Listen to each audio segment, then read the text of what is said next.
Okay, so maybe you're thinking about some plastic surgery. Well, based on what you're having done, have you chosen the right surgeon? And if you have, what kind of questions should you be asking? Well, here to help us with those questions and those answers is Dr. Richard J. Brown, known as Dr. Rick or Ricky Brown. You got And it. he is a Valley plastic surgeon here in town. And when people are coming to you and they're like, how do I choose the right plastic surgeon for what I want to get done? What do you tell them? Yeah, I think the first thing that's really important is to know who you're going to see. It doesn't matter what specialty it is, but you want to make sure your surgeon's board certified by their specialty. And for me, it's the American Board of Plastic Surgery. So I think the most important thing is that people do their homework and understand that plastic and reconstructive surgeons are all cosmetic surgeons, but not all cosmetic surgeons are plastic and reconstructive surgeons. And the difference is, a plastic and reconstructive surgeon has been through a surgical residency in plastic and reconstructive surgery. They take a written board examination when they finish their training, and before you can sit for your oral board examination, you have to pass that exam. After that, we have to collect surgical cases for about 8 to 9 months, and the board tells us you need to have a specific amount of cases in certain categories. Once we get those cases, we sit in front of a panel over a 2-day examination, actually here in Arizona. And we sit in front of surgeons who are board certified by the American Board of Plastic Surgery, and they basically test us for 2 days straight.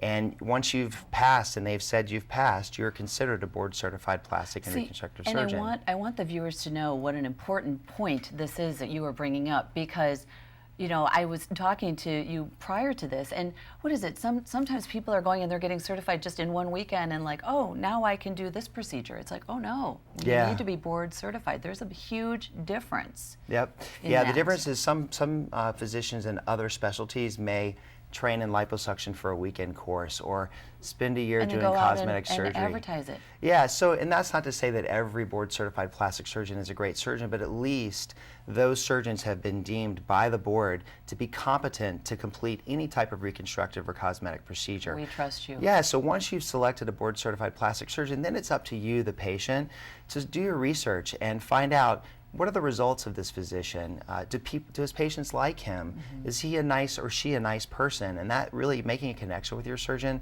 is very important. Well, and plastic surgery is so personal. So if you don't have that connection, it's kind of, it's not there. How many consults should a person go see, consultations with different surgeons, to pick the right one based on what they need? What do you think? Yeah, I think what I sort of alluded to just now is the most important thing is to make a connection with not just the surgeon, but your office. So that might be one visit with one surgeon.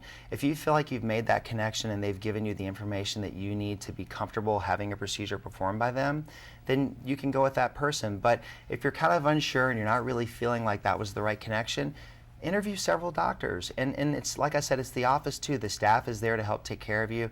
It's kind of an all-encompassing, comforting situation where you need to feel like you 100% are happy to give yourself to this practice to take care of you. So it could be 1 or 2 or 3 visits. And it's okay that you can go to someone else that maybe your best friend didn't go to because you just did not feel comfortable. Absolutely. Do your homework. Absolutely. What about the surgeons that offer the whole like laundry list of I do A through Z versus the surgeons that, you know what, no, I just focus on the face Sure. or the breasts.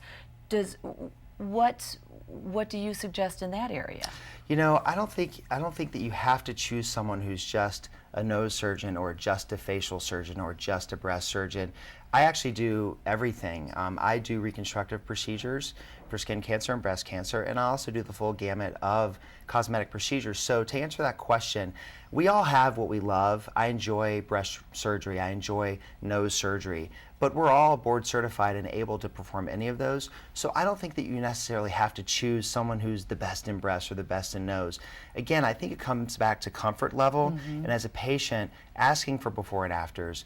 Do you have a list of patients I could call and talk to who have had breast surgery by you? And most of us have some patients who've allowed us to give their information out.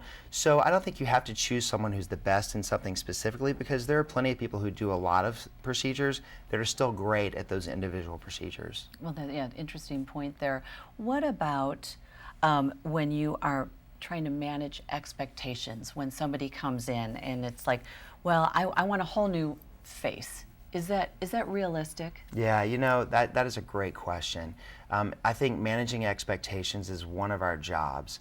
We have to take a patient when they come into the office and listen to what their desires are. And our job as plastic and reconstructive surgeons is to say, here's what you're expecting to have, but this is what's realistic, and maybe somewhere in the middle is what we can actually get to. And so I think you really have to connect with the patient and be able to look them in the face and say, what you're wanting is not realistic, but we can really make a drastic improvement and meet somewhere in the middle. So I think managing expectations sets patients up so that postoperatively they're happy with the results. Oh, this is great information, Doctor. And now I know you have 2 locations in town, correct? Yes. Where are you? We have one in Sun City, just off of Thunderbird and 99th, and then my second office is in Scottsdale, just north of Shea and Scottsdale Road. Again, great information. Thank you for the input Yeah. and the advice, because if you are shopping around for a plastic surgeon, just some more things for you to consider. We'll be right back with more of the Morning Scramble.